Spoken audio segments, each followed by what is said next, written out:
Hey, what's going on everyone? Greg here with another video, this time on whether or not you should buy the 2018 iPad Pro. As we all know, Apple just finished up their October event where they showed off the new 2018 iPad Pro for the first time, and in this video I want to go over some buying advice on whether or not you should actually purchase the 2018 iPad Pro. Who's it for, what storage options you might want to get, what you might want to use it for, or maybe give you another option with the 9.7-inch 2018 iPad that came out earlier this year. So let's actually start with a quick overview of the 2018 iPad Pro. Now the first thing you gotta talk about with this 2018 iPad is the striking new design that Apple has done to this. Apple is going for these bezel-less designs with all of their products this year. We've seen it with the iPhone X, we've seen it with the Apple Watch Series 4, and now we're seeing it with the 2018 iPad Pro. Obviously, this 2018 iPad is getting rid of the home button and moving to a gesture system very similar to the iPhone X. The iPad Pros actually come at two screen sizes again this year, but this time there is a different screen size in the mix. We have an 11-inch iPad Pro moving up from a 10.5-inch screen. That's actually going to be in the same exact body as the current 10.5-inch iPad Pro. They just stretched the screen out to fit that bezel-less design. Because they stretched the screen out on that 11-inch iPad Pro, they're actually switching to a different aspect ratio this year. It's actually going to be a 3:2 aspect ratio, which is similar to the Surface tablet aspect ratios that Microsoft uses. And that's only because they stretch the screen to the outer limits of the edge, and by keeping that in the same exact body as the current 10.5-inch, they actually have to change the aspect ratio on the iPad. Now for the 12.9-inch iPad, it's actually the same exact screen size, but they actually got rid of the body size for that. So they're actually making it smaller to make it more similar to the size of the 11-inch iPad Pro. The 11-inch iPad Pro is going to weigh about 1 pound, and the 12.9-inch iPad Pro is actually coming down from 1.56 pounds all the way down to 1.4 pounds. And from the hands-on event, people have said that the 12.9-inch is actually a lot more reasonable to hold in your hand. Packing that into a smaller body made it much easier to handle, much easier to carry around with you, less awkward to overall hold and use as a tablet. When I first got the original iPad Pro, I got the 12.9-inch size. That was the only size they had available.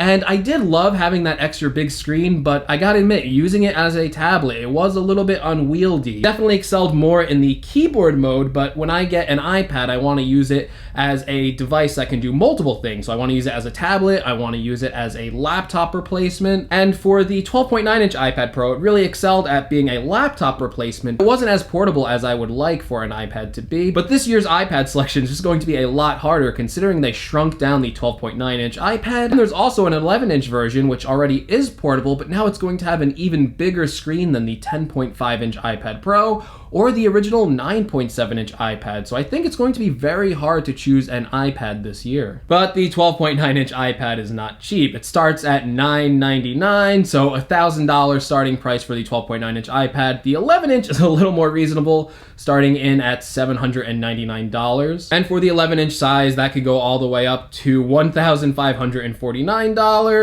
for a 1 terabyte iPad, and the same with the 12.9-inch, it goes up to $1,749 for a 1 terabyte iPad. Now there are more manageable storage option sizes along the way. So if you're getting an 11-inch 256 gigabyte version, which is the version I ordered for review, that's going to run you $949, and if you get the 12.9-inch at that size, it's going to run you $1,149. Again, this is a lot of money to be spending on the iPads. The old 10.5-inch iPad Pro started at $650, and it's actually still available on the Apple website for that same price. So let's dive into the specs a little more for this 2018 iPad Pro. So Geekbench scores for this new iPad Pro have already started leaking out. Seeing a 5,020 single core score in Geekbench and an 18,217 score with the multi-core score. Now I know these are just numbers, but if we're comparing these to other laptops, say the MacBook Pro, it's actually beating the 2018 15-inch MacBook Pro in a Geekbench test. And if you go back 2 years and compare it to a 2016 MacBook Pro, that gets around a 13,000 score on Geekbench.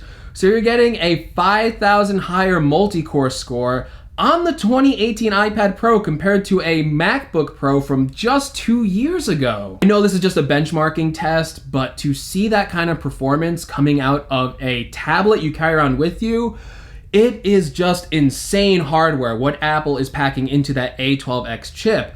This thing will be running full Photoshop in 2019, and it has the guts to do it.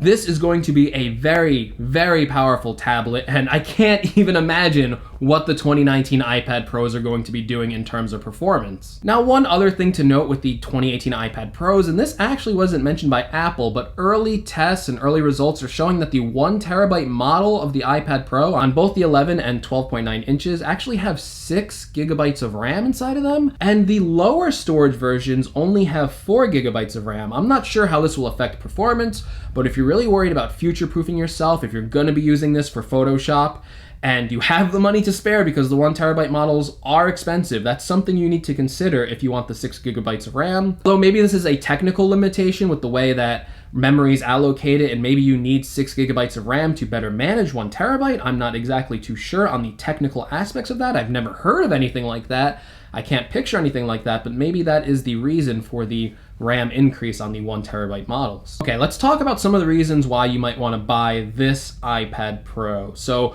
one of the new features with this iPad Pro is Face ID. So if you are used to that iPhone 10, iPhone XR, iPhone XS experience, and you love Face ID, you're sick of using a fingerprint reader. I know I am. Every time I have to use a fingerprint reader, I always think the phone is broken and there's something wrong. Why isn't it unlocking? Oh wait, I have to put my finger on the fingerprint reader. So if that is an important feature to you, it is a reason to upgrade to the iPad Pro. The camera is going to be the same one found on the iPhone XR. So if you like to take a lot of pictures with your iPad, or you like to take 4K video with it and then edit it straight on your iPad, I think that is a viable option. Here's a device that you can buy, shoots 4K video, looks really good, and then you can edit that directly on your iPad. Something you couldn't do with an $800 camera, you can do with an iPad Pro. This iPad Pro is also gonna have USB-C, which is pretty cool. So one of the things you're gonna be able to do with USB-C is you can hook it up to monitors, like the one I have behind me. It's a USB-C monitor. You can plug it in. You can charge your iPhone with the USB-C monitor. You can connect it directly to a camera if your camera has a USB-C connection, offload pictures. So if that fits into your workflow, it's definitely a strong reason to pick up a new iPad Pro. Speaker in this thing supposedly better than the last version of the iPad Pro, and that had really good speakers.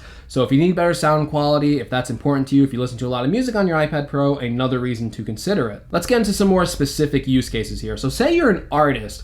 One of the bigger improvements to the 2018 iPad Pro is that new second generation Apple Pencil.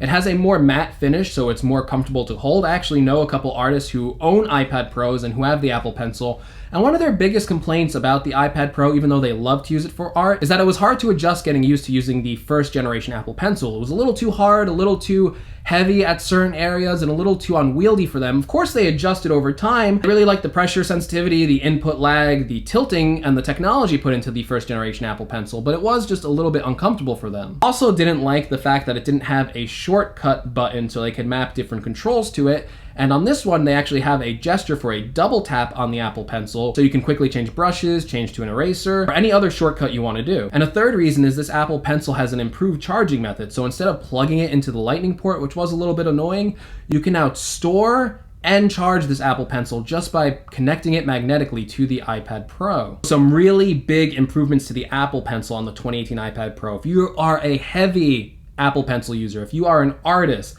this is a huge reason to consider upgrading to that 2018 iPad Pro or purchasing it for the first time. Also, if you are a photo or video editor, you might really appreciate that extra power from the A12X chip inside of the iPad Pro. Also, if you are a heavy writer and you use the iPad Pro for writing a lot, the new iPad Pro has a new smart keyboard Folio. There is now a dedicated position for typing on your lap, so it tilts more up so you can see the screen easier. And the smart Folio overall makes it more like a laptop device by connecting it into that smart connector, so you don't have to worry about Bluetooth connections. Especially if you're a student and you want to take handwritten notes with the Apple Pencil and then type out essays on your iPad Pro, these are all really good use cases for you to consider buying the 2018 iPad Pro. Now, because this is an $800 device, you really have to consider what you'll be using this device for before you consider purchasing it. You should be getting this iPad with the mindset that you will be replacing a laptop workflow. You don't want to use a traditional laptop, you like the way iOS works better, you want something that's simple, you want something that's really light that you can take with you anywhere, you want to use Photoshop on a touch screen in the smallest possible form factor, you want to be drawing with your Apple Pencil.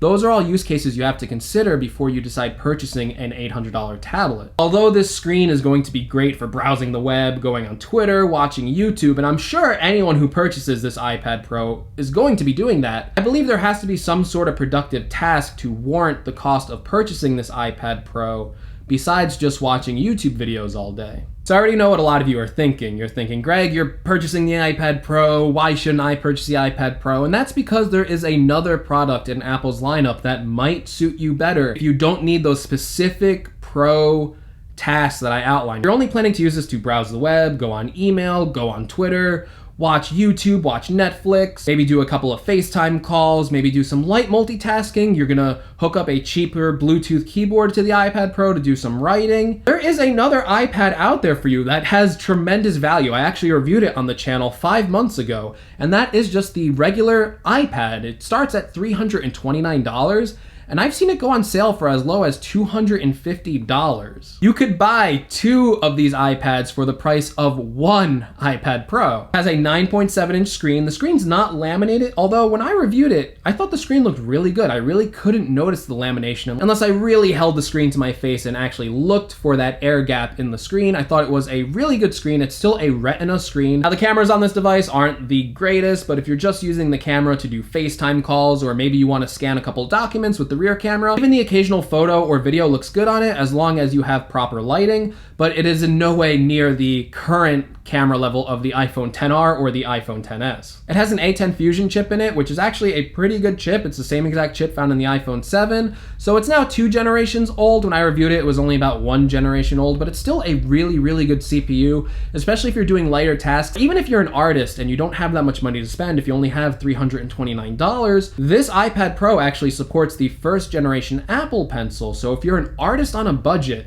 this is honestly one of the best values for you right now. You'll be able to run Procreate, you'll be able to run Affinity Photo, you'll be able to probably even run the Photoshop app that's going to be coming out in 2019, all on this $329 iPad. I really recommend this device if you are just starting out, if you don't have too much money, you still want an iPad that's capable enough, or if you're starting out as a digital artist, if this is your first time getting an iPad, $329 iPad is probably one of the best values in Apple's current lineup. And if all you plan to do is just browse the web and watch video on your iPad, this iPad more than gets the job done. Okay, everyone, I really hope this helped you figure out if you need that new 2018 iPad Pro, if you're gonna stick with your current gen iPad Pro, if you're gonna actually go out and buy that 9.7-inch iPad because you need to save money, or all you do is browse the web or watch Netflix on it. On paper, this 2018 iPad Pro is looking to be a really good device. I think this might be the year where the iPad transitions from more of a iOS experience to more of a full-fledged computer experience, but we still have to see what iOS 13 brings in terms of improvements to make it more like a computer